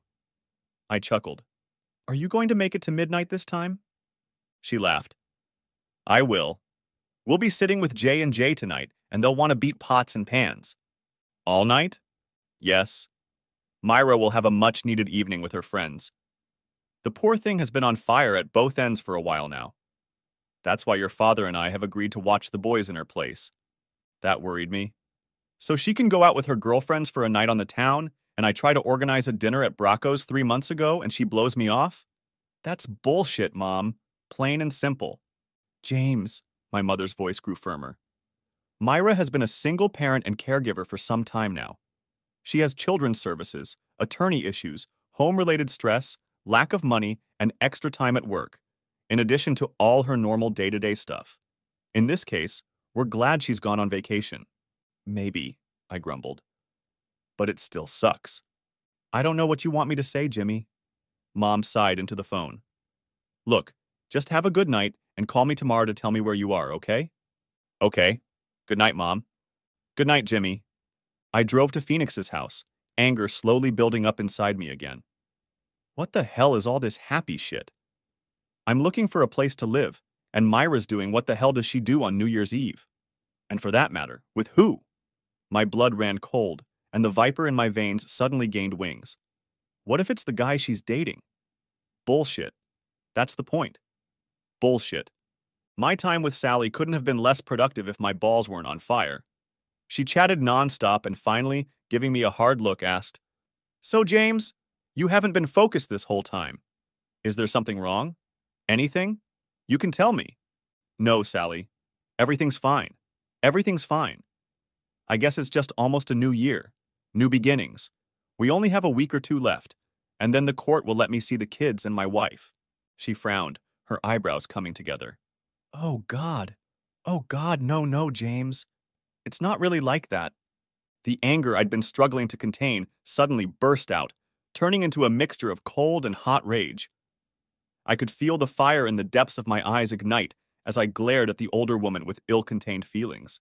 What do you mean by saying it doesn't work quite like this? I've been coming here every day for a month now. With a week or two to go, the 6-week requirement is met. That's what I was told. That's what was supposed to happen. James, we're here to make sure you stay calm and manage your alcoholism. She pointed at me. See this? Every time I say alcoholic or another similar word in reference to you, you wrinkle your nose and narrow your eyes. That tells me you don't like the term and that you don't think you are one. Because I've seen real alcoholics, and I'm not one of them. All this shit grew out of a fight my wife and I had. The cops got involved, the courts got involved, and now my life is a train wreck and I'm trying to get off the tracks and out of the way. James, you're in charge of your own life. If something affects it in a way you don't like, more often than not it's because of your own choices. She sighed. As for the trial, sure, the 6-week program will be over soon for you, but I can't in good conscience tell the powers that be that you've successfully understood and accepted the situation. What? What? Shit! I stood to my full height, clasping my hands at my sides. Do you realize what you're saying? I could feel the tension building. Do you know what this is doing to me? I couldn't see well out of my left eye. It was blurry and a red haze obscured my vision. Do you have any idea what you're doing to me? I have to hand it to Sally. She sat there looking at me like I was a volcano. The only thing that changed was the look on her face, but otherwise she waited for my last words to echo. And that, James, is a perfect example of why you're not ready. You're an ugly prude with the face of a cow. You're a pathetic ex-drunk, pouting whore. I said nothing. I turned around, grabbed my coat and walked out, heading for my baby girl where I started her up, twisted the steering wheel to the left, and rubber-stamped my way out of the parking lot and onto the Northern State Highway. God damn it, I was pissed. That damn bitch had basically deprived me of the opportunity to get home. How dare she? How the hell did she dare? All right, calm down, Jimmy. Calm the hell down. Oh, shit. The trip to Sagdaco's coming up. What the hell? What speed am I going? 96? 96 miles an hour. Whew. Just what you need right now, Jimmy. A goddamn ticket. Put your car away. And where are you going to live then? In a box under a bridge. I took my foot off the gas pedal and slowed down, keeping the charger just above 60. Where am I going? I don't have anywhere to go. Do I need to go anywhere? I reached behind me, grabbed a beer, popped the cork, and drank it in short sips. Yeah, it's a stupid idea, I know that. But the hell with it, I'm too worked up, and the beer will help me focus. No one paid any attention to me as I drove, one of many cars rushing down the streets on New Year's Eve. But I turned onto Wanta Avenue and drove slowly through my neighborhood. What the hell, Jimmy? What are you looking for? Are you going to drive by the house? I opened another mug of beer. You got a warrant out on you. You can't go in there. Hell, I just want to make sure Myra's not seeing another guy. That's not right. Never. I turned left into my neighborhood and let the car idle past the neighbors' houses, creeping up on my own house. There were no holiday lights here this year, but she'd managed to hang a few paper ornaments on the windows and hang a wreath on. I saw that her Kia was parked in the driveway, and the driver's side taillight was broken and covered with clear tape. When had this happened? Damn, another piece of crap that needs to be fixed. There was another car in the driveway, a Nissan Sentra I didn't recognize. Who the hell was that? And in the driveway? In my spot? Who the hell had been there? I dropped the empty can into the paper bag and pulled out the last one. The last one? Heck, I'd had 5 of these cans since I'd left Phoenix House. I put the unopened can down and opened the car door, turning around and standing in the apron of my driveway. Come on up, Jimmy. Go on. Get over there. See what's going on? Go on, boy. You ought to know. I didn't move from my spot, afraid to go up there, afraid of what I might find there, and most of all afraid of the destructive anger I was struggling to cage. And so I stood there as the minutes passed, my pulse boiling and pounding. And then my front door opened. There she was, Myra, my Myra. She stood there in her black dress and high-heeled shoes. A fancy handbag from TJ Maxx was clutched in her hand, and her white winter coat was open. Her hair was loose and spread in auburn waves across her face. 3 other people came out with her, 2 women and 1 man. The woman I recognized from her work, but the guy was unfamiliar to me. Who the hell was he? And why was he in my house? As they chatted and walked down the driveway to the Nissan, the first woman stopped, looked at me in surprise, and said, Myra, I think someone is here to see you. Myra looked up and stopped, her mouth open in shock. Oh my God, Jimmy! We looked at each other, and all I felt was love for my wife. It had been so long. So long. And here she was looking so beautiful. And then this guy ruined it by opening his mouth and asking, Myra, are you okay? And then, noticing her obvious horror at the sight of me, stepped toward her to shield her from me and continued, Do you want me to rid you of that joker, Myra? Myra? She has a pet name now, you bastard!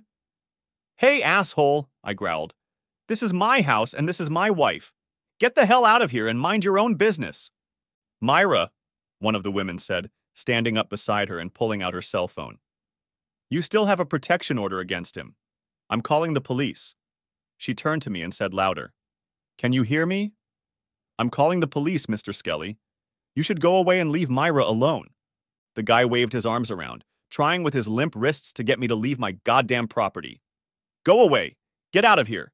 Leave Myra alone. Go away. What the hell? Am I a cat? And he kept coming toward me while my wife shook her head and repeated, No, no, no, no, no, over and over. This guy looked like a threat. A threat to me, a threat to my marriage, and a threat to my damn sanity. There's only one way to deal with a threat. I took a step toward him, raising my fists, and he sort of stumbled, trying to slow down. His left hand jerked back and I saw him clench his fist. I knew the poor bastard was a runner, a gym guy, and had no idea how to fight or throw punches. I let him go first, and his unskillful punch went through my head and ear, bouncing off my shoulder. Dick. No sooner had I made first contact than the broad with the cell phone wailed, Let my husband go. Let him go. Husband? I looked at him with bloodshot eyes. The poor son of a bitch, clutching at my wrist and tiptoeing up to relieve the pressure on my scalp, was frantically trying to break free. His wife, oblivious to the fact that she was going to call the police, was thrashing back and forth, wavering between coming to me to save her lover and staying away from me. And the last woman was comforting my wife. I had made a serious mistake. Shit. I let the poor bastard go, no longer crowning him, and he collapsed to the ground, naked tears running down his cheeks. I gotta go. I ran to my Charger, jumped in the driver's seat, and sped down the block as fast as I could hit the gas. Goddamn shit, goddamn stupid bastard, Jimmy. You really are a shit. You stupid Irish asshole. What the hell were you thinking? Was this a good idea? Was it supposed to solve the problems and get you two back together? Hell, you could have beaten that guy to death and then gone to jail forever. Driving through the tears was getting harder and harder, but I made my way through the streets until I was in front of Tim's house. I sat there until I felt more confident. Then I went and knocked on the door. Tim answered, the smell of grass clinging to his clothes. Jimmy? Hey, man. Seeing me, he sobered up a little and reached forward to shake my hand and give me a big hug. What brings you out here? Tim, I need a place to crash for the night. Damn, man. You came to the right place. My house is your house. Come on in. I sat in Tim's mom's cluttered living room and told my best buddy about everything that had been going on for the past couple months. He listened with an open heart, not judging and just offering his support. When I was done, there was nothing left of me. I was like a wrung-out sponge, the tattered remains of some dog's chew toy. Tim, I know it's New Year's Eve, but do you think I could get some sleep, buddy? He looked around and wrinkled his nose. My mom will be home later and wants to use the living room. Let's get you downstairs. The basement's pretty clean after Thanksgiving. I followed my buddy down 12 stone steps into the cool and slightly damp space of his basement. We'd spent a lot of time here in our youth, sometimes with girls, sometimes with beer. Everything was the same. An old couch, a low table, a battered refrigerator, a foosball table in the corner. Only everything was a little shabbier, more tired, like me. Tim peeled the ugly blue sheet off the couch and rummaged through the closet for a blanket and pillow. Here, dude. Lie here for a while. As soon as you feel ready, let me know, and we'll go do something. Jimmy and Timmy, round 2. He chuckled as I kicked off my shoes and leaned my head back, already drifting into sleep. I woke up early in the morning and went upstairs to take a leak. The house was quiet, and I couldn't hear what was going on outside. Gasping, I made my way to Tim's kitchen and saw an open bag of cheap Lay's chips. I ate them in big handfuls, filling an old coffee mug I'd picked up off the counter with tap water to wash them down. When the knot on my boyfriend loosened a bit, I looked around for something else to eat or drink, and was surprised to find a 6-pack of Heineken bottles in the fridge. I drank one while I was standing there and took the other to the basement. There, in the dark, I sipped the beer and hated myself for doing it. I hate myself so much. I can't stop, I just can't. I don't want to be like this, I really don't. But I don't know what to do, and everything I try to do blows up all around me. Here I am in the darkness of my friend's house, in his basement, drinking a beer I took from his fridge, and I have nothing to brag about being here. Nothing but a stifling thirst that's trying to take me to hell. In the darkness, I raise the bottle to the ceiling and toast in that direction. You have won, God. I surrender. And then I drank it down to the bottom. The next few days were the last coherent days I could remember in recent memory. I asked Tim to come with me to the orphanage and take what little I still had to his mom. I made a deal with Tim's mom that I would stay out of her way until I got myself cleaned up, a week tops, and give her $50 or so to help her out. I always thought Tim's mom was kind of a white trash kind of girl, but she gladly accepted my money and admonished, "Keep the hell down, stay the hell out of my basement, and if you get sick, clean up after yourself." I know I've been drinking. I almost always drank Bud and cheap whiskey. Every couple days, Tim and I would go to the local store and stock up on liquor, and then go back outside, laugh, drink, and pass out. One day, my phone stopped working, and I sold it to one of Tim's friends for $30, which I then spent on more booze. After a while, I didn't dare start my baby girl, as I couldn't keep a clear head while driving. Instead, I drove her into the backyard and left her sitting in a rut day after day, week after week. I stopped going to Phoenix House when I told Sally off, and I had no idea what that meant in terms of the court case. I didn't really care. I just lived alone, day in and day out, drinking, chilling, staring at the basement walls and what passed off as a TV. I knew I had money in my bank account, as my debit card was constantly topped up with beer and snacks, which meant unemployment kept coming in. In reality, I just existed, immersed in my own thoughts. If I thought about Myra, I drank to dull the pain. If I thought of John and Joel, the pain in my heart almost demanded that I somehow kill her. It was flashes of memories. Things I seemed to remember in the moment, like how I laughed at something I thought was funny on Jon Stewart's show and ended up shitting my pants. Tim took me for a ride once when he had pot money, and a guy we met at Roosevelt Field had a lip ring connected by a chain to an eyebrow ring. I thought it was the funniest thing ever, and laughed in his face until he told Tim to take me out of there and never bring me back. I had to carry the box down the stairs once, but I somehow forgot to button my pants, and they slid down to my ankles when I walked down the stairs. I got all the way to the bottom and laughed myself silly, and Tim looked at me like I had 3 heads. Very funny. Funny, but pathetic. But it was a trip to the hospital that helped bring me out of that state. Apparently, I was in the shower and I got sick. I slipped and hit my head on the back of the tub, making a damn loud noise, and ended up throwing up as I lay there. It lodged in my throat, and I choked and gasped, choking on my own whiskey-filled vomit. I couldn't stand, and was already passing out when Tim kicked open the door, and before I passed out, I saw him rushing to my aid. When I woke up, I was in Nassau University Hospital in East Meadow, with a bunch of bandages on my head, an IV in my arm, and the worst hangover I had ever experienced. I tried to get up, but a soothing hand laid me back on the bed and suggested I sleep. Who was I to argue?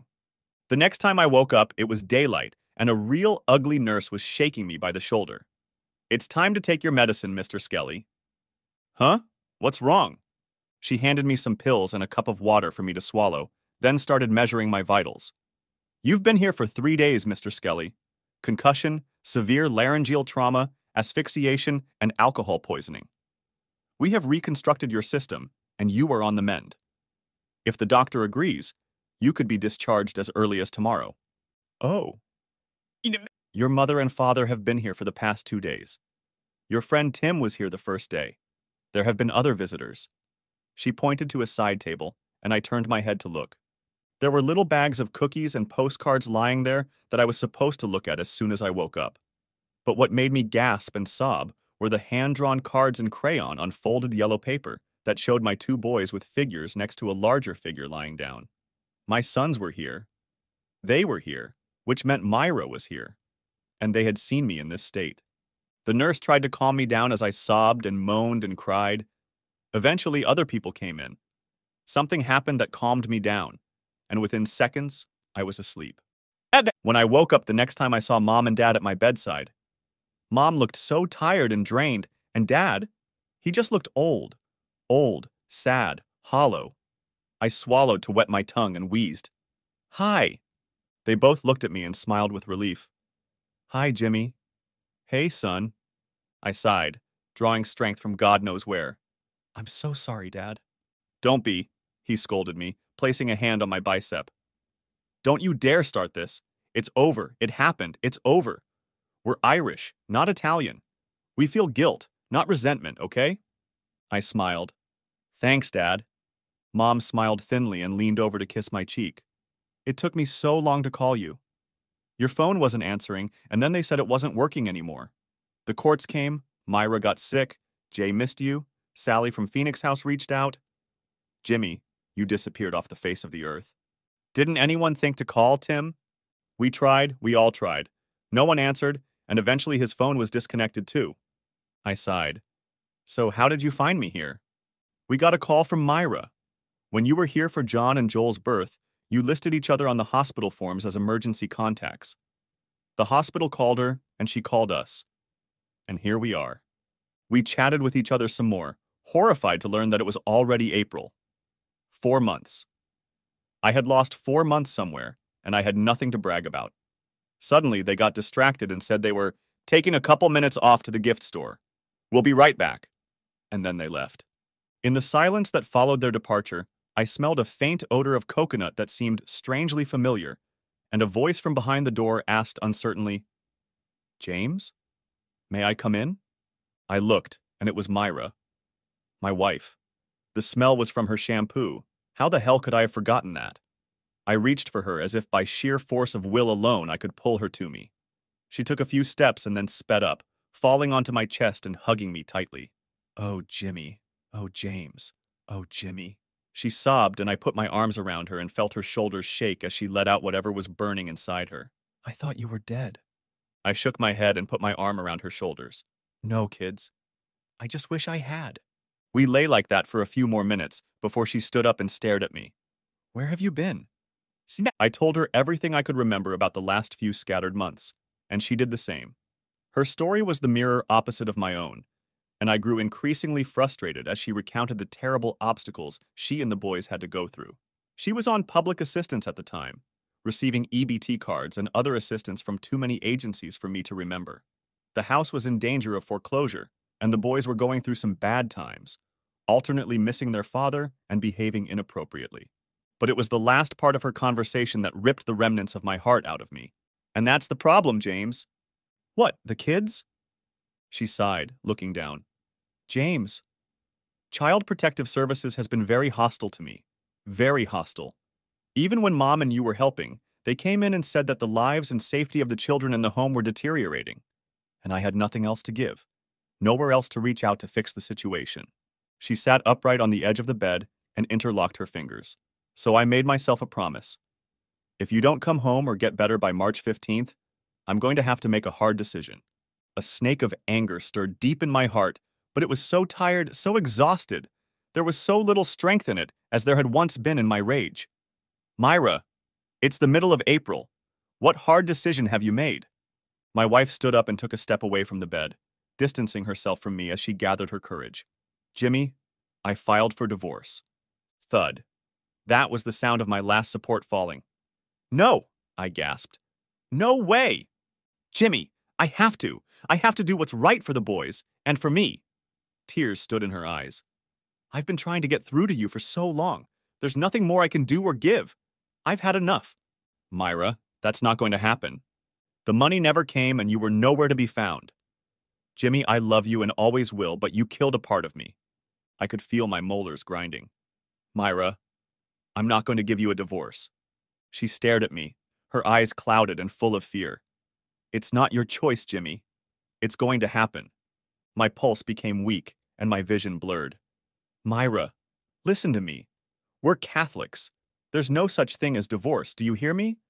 We're married for life, in the eyes of God. Jimmy, you're not a practicing Catholic and neither am I. I tapped my hand on the bed. I don't care. You can't memorize these things from childhood. You're not going. Myra stared at me and swallowed nervously. James, I will never forbid you from going out with boys if the court agrees to it. And I mean it. You will always be the first and foremost love of my life. But you can't force me to bend to your will. No matter how much I love you, you killed a part of my heart. And everything that's happened since then has forced me to shut that part down for a while. You can't make me submit. And James, I've already had to make some hard choices. What? What do you mean? I needed help with my mortgage, and with the phone bill, and with the oil delivery. She twirled her hands again. And the product manager at work, Mark, well, it's no secret he's always liked me. No. I couldn't believe what I was hearing. No, Myra, no. I haven't slept with him yet, Jimmy. She sighed, and the tears flowed freely, no sobs, just streaming down her face like a faucet. But he helped me a lot with the house and the money and the renovations. And the boys have been better behaved since he showed up. I know what he wants, and I have to give it to him as soon as possible. She sobbed sincerely. I don't have a choice. Unless I want to help our sons. The courts, the lawyers, child services, everything. You. It's all tearing us apart, James. It's time. It's time to put an end to it. Oh my God, Myra. The babies. How can I keep suffering? How can I keep suffering? Am I not done? Isn't this enough? I'm sorry. Myra, I'll never give you a divorce. Never. No matter what happens. Never. Do you hear me? Do you hear me? In sickness and in health, in riches and in poverty, in good times and in bad times, until death do us part. She bowed her head and left the room, whispering only, I love you, James. I sat down on my bed and just stared ahead. I know Mom and Dad came in, but I can't tell what they said or what I said, if I said anything at all. All I know is that the room was getting darker and darker, and I stared at the opposite wall, feeling nothing but dull, clawing agony inside me. Oh gods, I wanted to die. I wanted to drink a bottle of whiskey and then roll off a cliff and blow my brains out. That's what I wanted. Just die, goddammit. Why do you want to die, Jimmy? Huh? I blinked in the fluorescent light of the room. Obviously, the sun had already set. A middle-aged man in a dark coat and jeans sat in front of me, legs folded, with a glass of water under his arm. He adjusted his glasses and nodded at me. I asked you why you want to die. Huh? Who the hell are you? He chuckled. Boy, obviously you didn't hear a word I said. I said my name is Father Michael Baldwin. I'm a grief and alcohol counselor in the Nassau community. I was assigned your case a few days ago, but you weren't able to speak until today. Great, I muttered. Another therapist. The previous one was doing a great job. Therapy is a funny thing, Jimmy. It works wonders, but only if you're willing to go through it. Otherwise, it's the biggest waste of your life. Okay, this guy had some sense. Well, that was my last one. 6 weeks of group talking and discovery and all that fake Jesus crap. No offense, Father. No offense. He tilted his head. Where did you go? Phoenix House. They do good work, but it's not for everyone. Well, it's not for me. Then why did you go? I rested my head back on the pillow and stared at the ceiling. To get home to my wife and kids. He nodded. A good goal and lofty. Father Michael stood up and put his hand on my chest. And it's probably even more painful because it was doomed to fail. Huh? Jimmy, therapy only works if it's meant for you. If it's meant for anyone else but you, it will never work. Never. He pointed his thumb at the door. The woman who was here today and left in tears. Was that your wife? I nodded. She's leaving me. Ah, and that's why you want to die. You don't understand, Father. She's been my pillar, my support, my other half of me. We have 2 sons. But it's over. Father Michael just watched me wallow in my grief, and then walked over to the bed beside me and took a pillow from it. He then walked over to me and tried to cover my face with it. Hey! Hey! I shoved, pushing and twisting away. What the hell are you doing, Dad? Giving you what you want. Getting nowhere. He threw the pillow on the floor and stared at me. Damn it, Jimmy. If you want to die so badly, why the hell are you resisting me? What the hell kind of priest are you? Killing me? In hell? What the hell? He laughed. Jimmy, we'll get along just fine. But first things first. He suddenly reached out and slapped me hard on the right side of my face. The blow was scalding and threw my head to the side.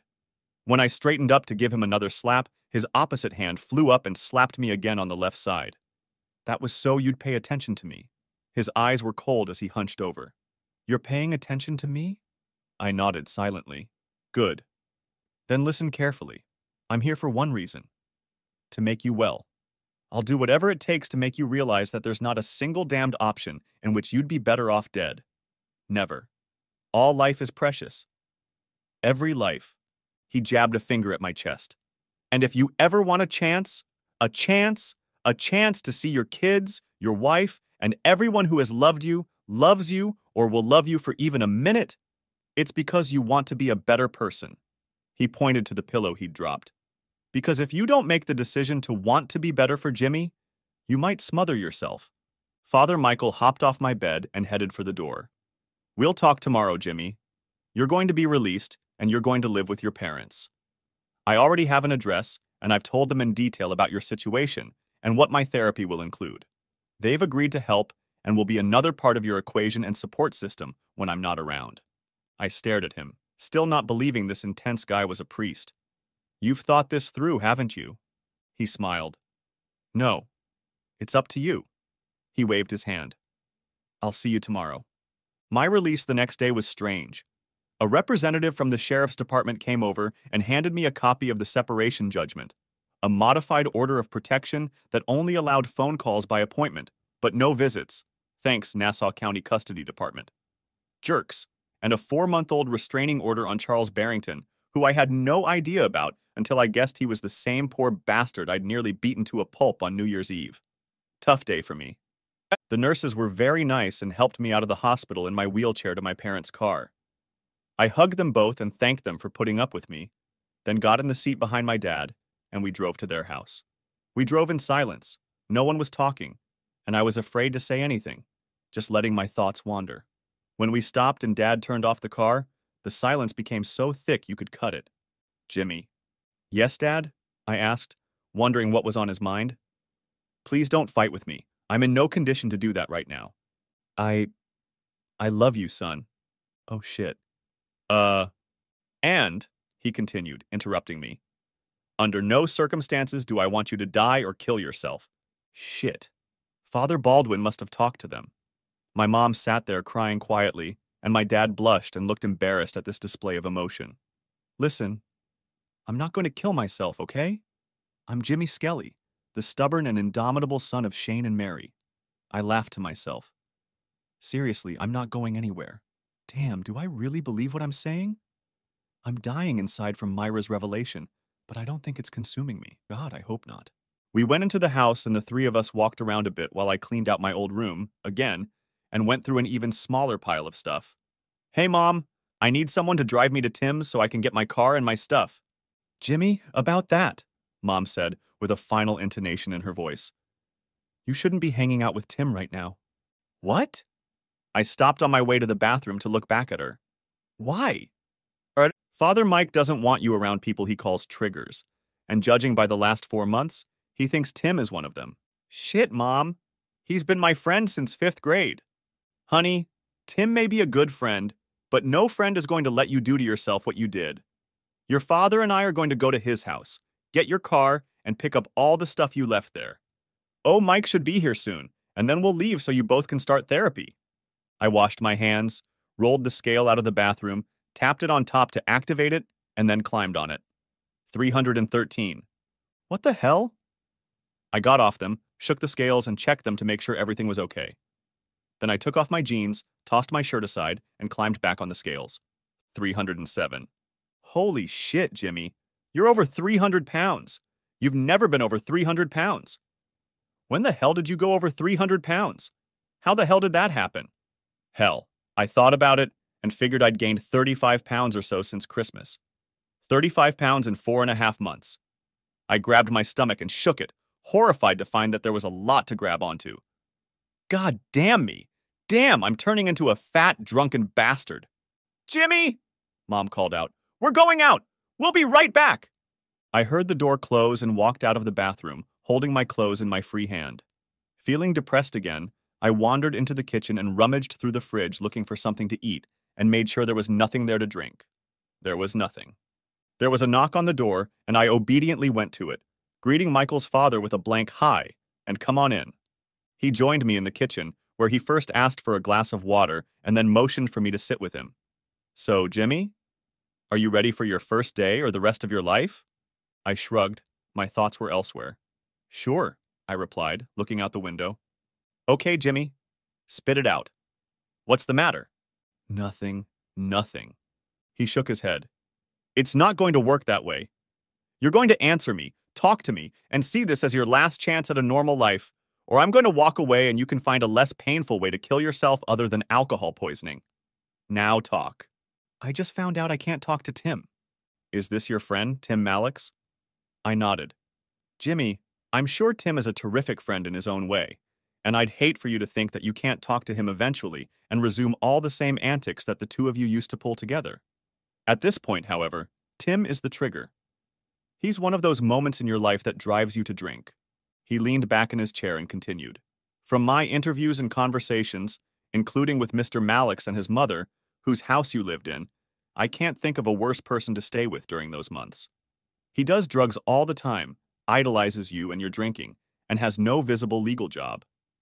His mother is better, but she has no interest in her son's life or well-being and is emotionally detached from his situation.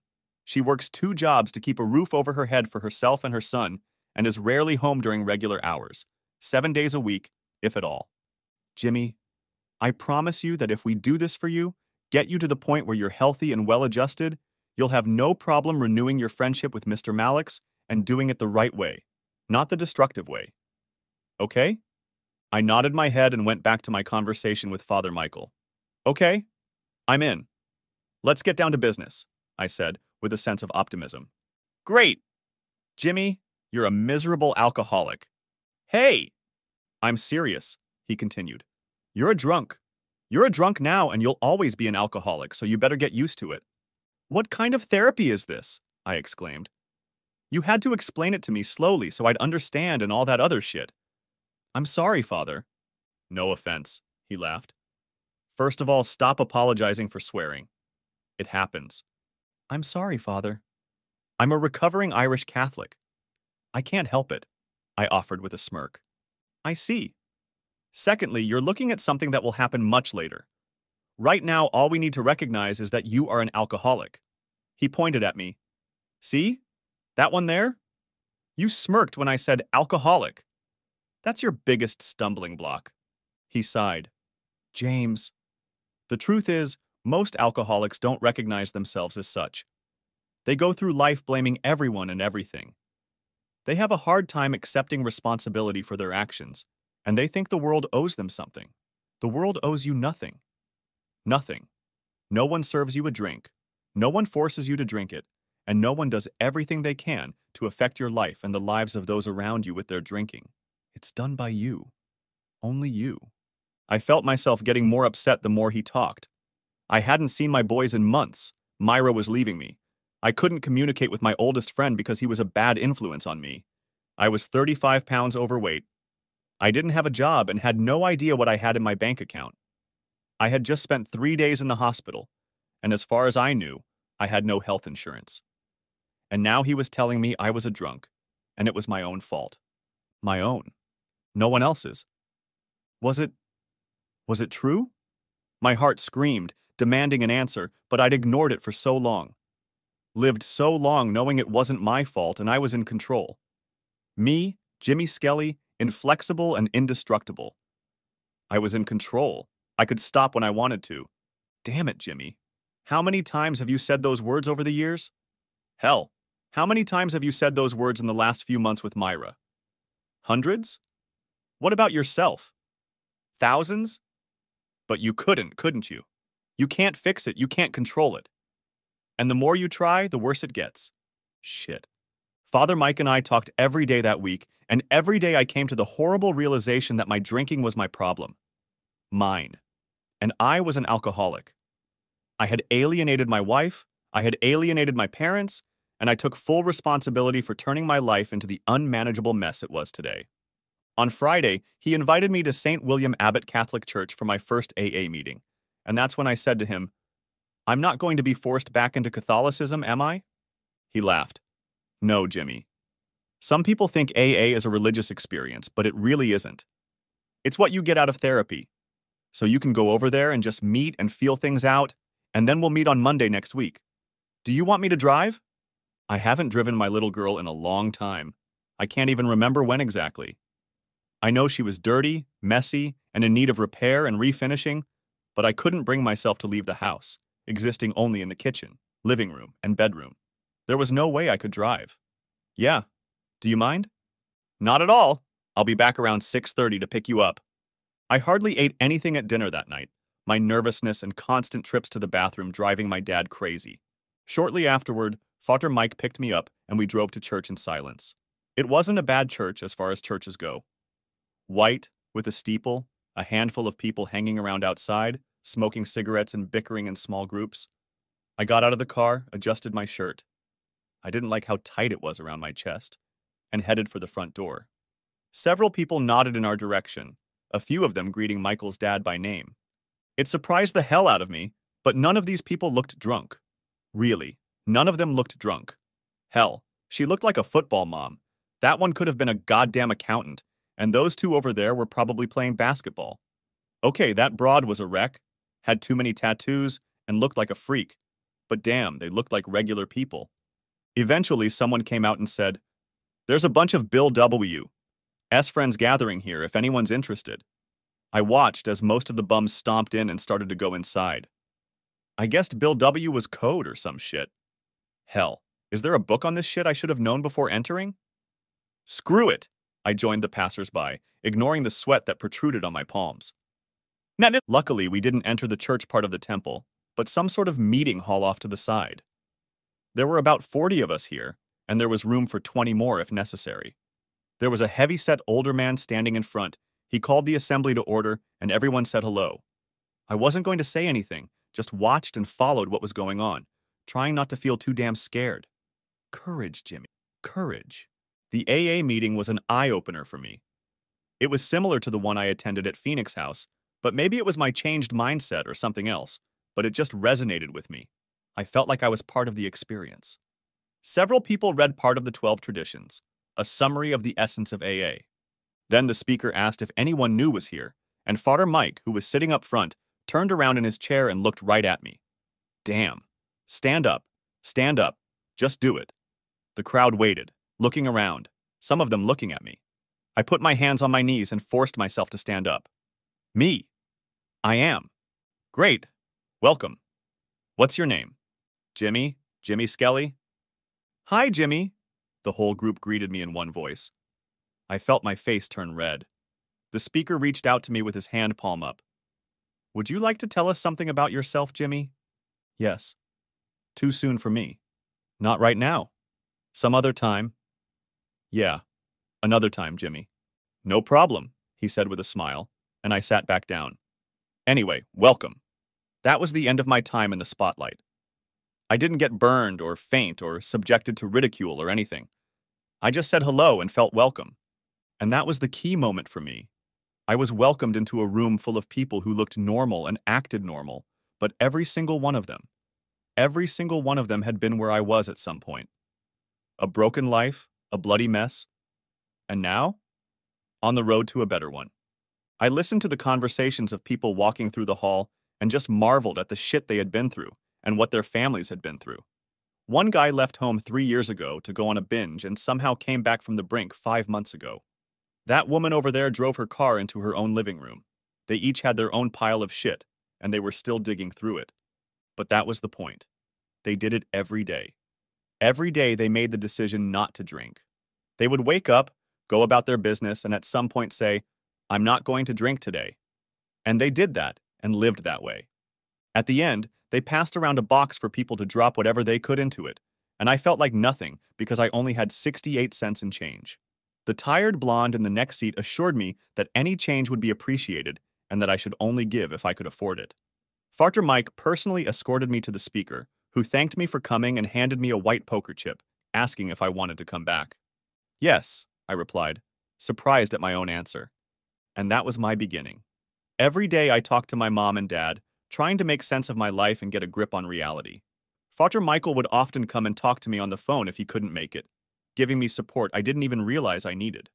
And I went to the meetings and listened long and intently. Like Grandpa Connell used to say, take the absorbent cotton out of your ears and put it in your mouth, Jimmy. Don't talk, just listen.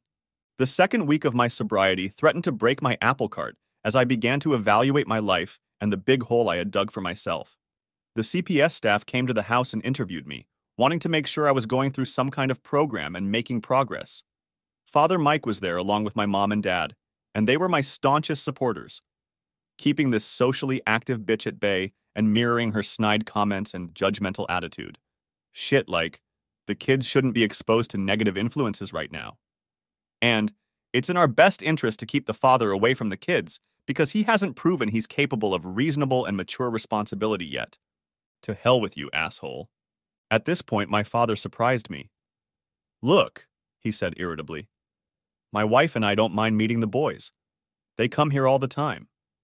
Why the hell? If you're so worried about getting sued for someone pricking their finger, you won't let Jimmy see his sons, whom he hasn't seen in 6 months. Jesus knows that can't be healthy for kids. Here, supervised? My wife, me, you, the sheriff if you want. Everyone can watch to make sure Jimmy doesn't decide to have a beer in front of the kids and then attack them. I swear, I've never heard of such nonsense in my life.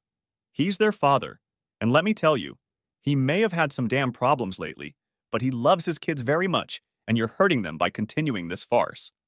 The CPS bitch said she would talk to her supervisor about it and get back to us. Farter Baldwin gave her his contact information and gently reminded her that he was part of the social workers' buddy network, or whatever it was. I had hoped that his involvement would speed up the process, but he informed me that Children's Services is the crappiest and slowest of all the social workers I have to deal with, and it could be weeks before I got any news. On my 16th day of sobriety, I walked out to my Charger for the first time in my life and cried. My mom was standing next to me as I examined my baby girl. It was dirty from bumper to bumper. There were so many scratches on the paint from rough handling, and who knows what else. There was a dent on the driver's side door that I had obviously hit with force against something else while drunk, leaving a 2-foot-high gash in the steel. The inside was disgusting. Old bottles, cans, food wrappers, cobwebs, and ants. Who would have thought there could be ants in a car? But they were here, crawling all over everything. There were cigarette burns on the upholstery, and the radio was missing. And God knows where it was. I looked in the trunk, and at first I didn't recognize the mass of rags and rags there, and then I realized it must be my laundry basket, and the dirty laundry of who knows who. and I must have thrown up in the trunk at some point. There were at least a dozen empty whiskey bottles and probably 3 dozen more beer bottles lying around in the mess. I removed enough debris from the driver's seat to climb into the perfume-scented interior and try to start the car. The engine started after a pause accompanied by a howl and then rumbled. My trained hearing picked up that something was wrong. The sound of the engine became more guttural, as if the man had phlegm accumulated in his lungs. I turned it off and sat there, unable to believe that this was my pride and joy. My mom hugged me when I got out of the car but didn't say anything, just walked me back into the house where I followed her into the kitchen. She handed me a roll of paper towels, a bottle of carpet cleaner and Windex, and an empty garbage bag. Don't look at the job in its entirety, Jimmy. Do it piece by piece. Today you clean the front seat. Tomorrow you clean the back seat and so on. I took them from her and leaned over to kiss her cheek. Thanks, Mom. She wiped her eyes. Go clean up, Jimmy. Just like you do with your life. You'll do fine. I walked out, thinking to myself how many times I'd said those words before. I can do this. I can make it work. It's not a problem. And today, I was going to really live up to my words and get down to business. Day 21. I was more active in my meetings, admitting to the group that I was on step 2, attributing to AA and all these people the ability to help me deal with my alcoholism. Some members of the group considered Jesus or God or whatever else was central to their change. More important to me, however, was the group. Religion is helpful for some people, but it was not a good fit for me.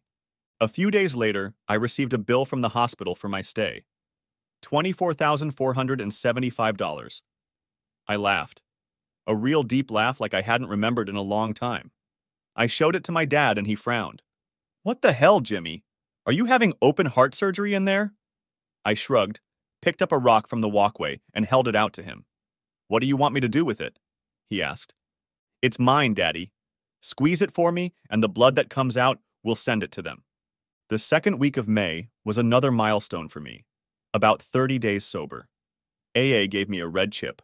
Father Michael personally handed it to me at the end of the meeting. I'm very proud of you, Jimmy.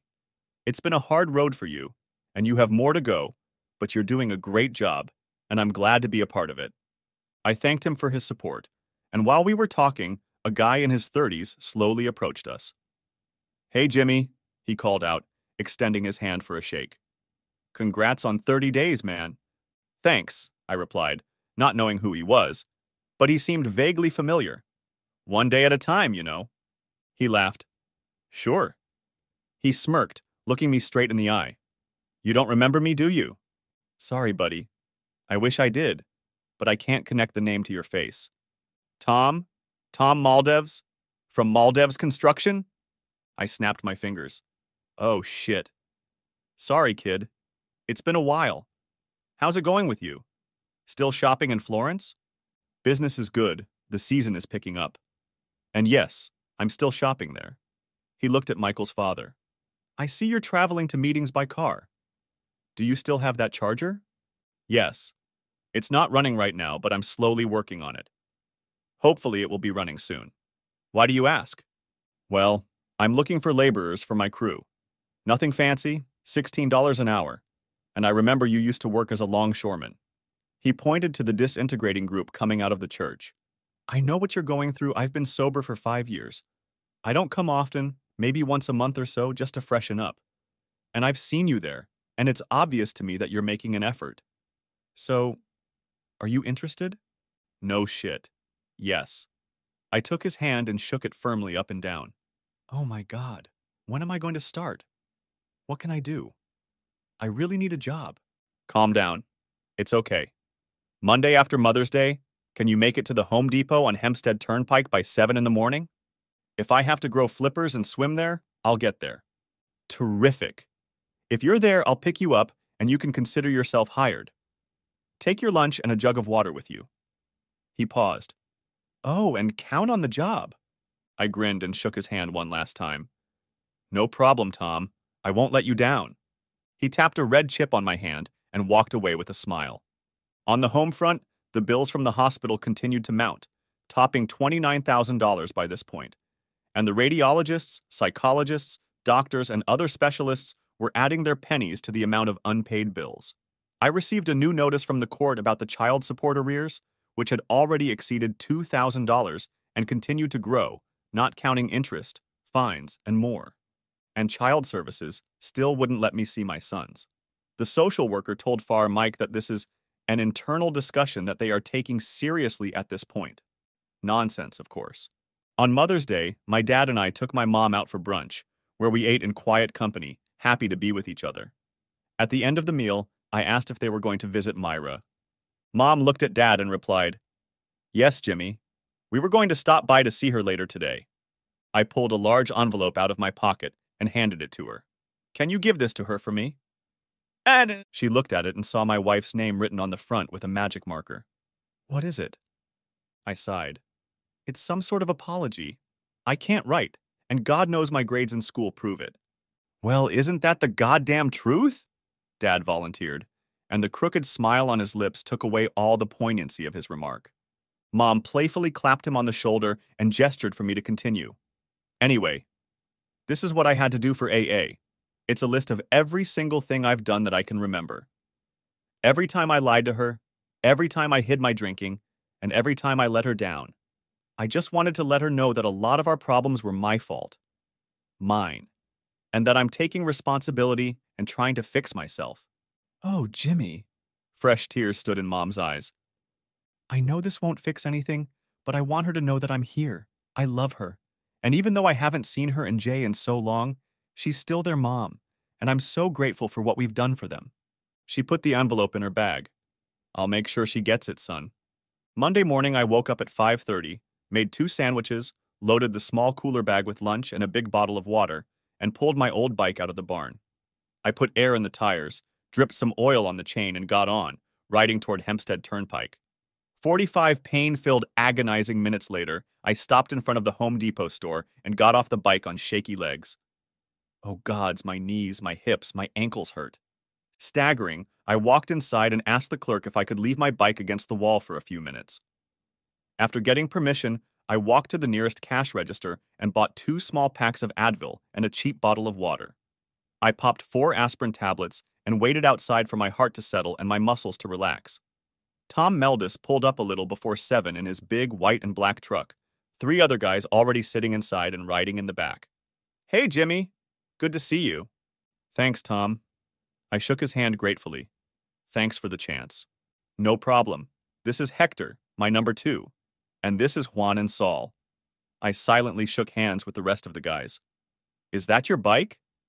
"Damn, Jimmy. Did you ride your bike here?" "I said I'd be here." He laughed. "Okay, you came by car. Throw it in the trunk. I thought you already fixed your car." I shrugged, climbed up on the back door, and got the bike into the trunk along with the other construction supplies. "As soon as I get my paycheck, I can buy plugs, filters, fluids, and belts." He nodded his head silently, and we drove to the indicated location.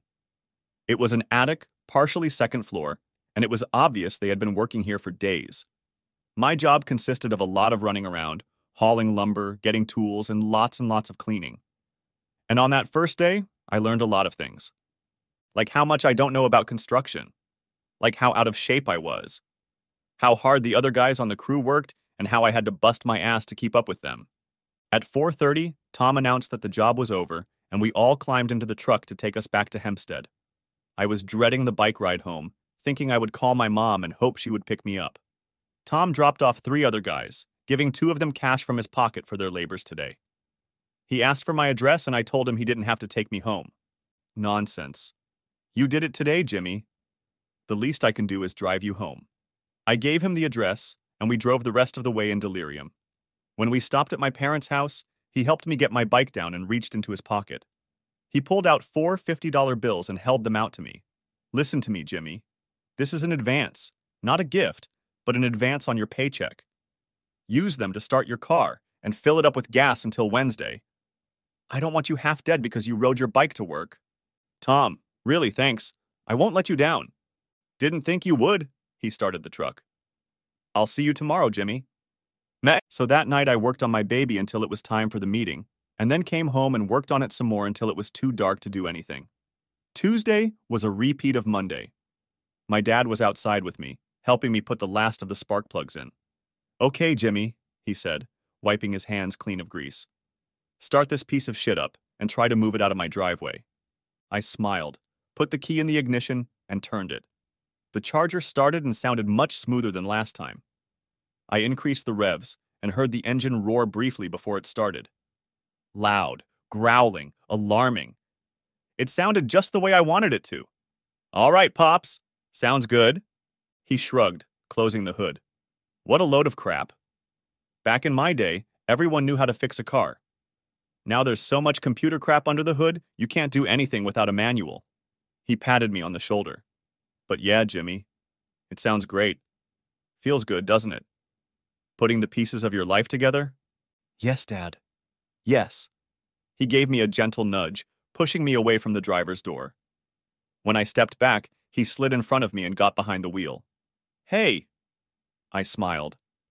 How's it going? Huh. You've been messing around with this shit long enough. Get in the passenger seat and let me take you for a ride. Dad. I walked around the car and opened the other door. The smell of the cleaned interior was much more pleasant to my nose. You can't drive it. I still have to renew my insurance. He pointed to the seatbelt, and I complied. Close the door, kid. Mom and I took care of it and paid for the next 6 months. As I buckled up, he chuckled. You're getting better, Jimmy. Don't make an ass out of us, okay? No way, Pops. I took his hand and shook it with genuine feeling. You can count on me. Good. He put my car in reverse and pulled out of the driveway. Now let's see what this chicken shit car can do. When we got home an hour later, Mom was standing in the kitchen looking at the clock. It's already 10:36. You two jokers have any idea how long you've been gone.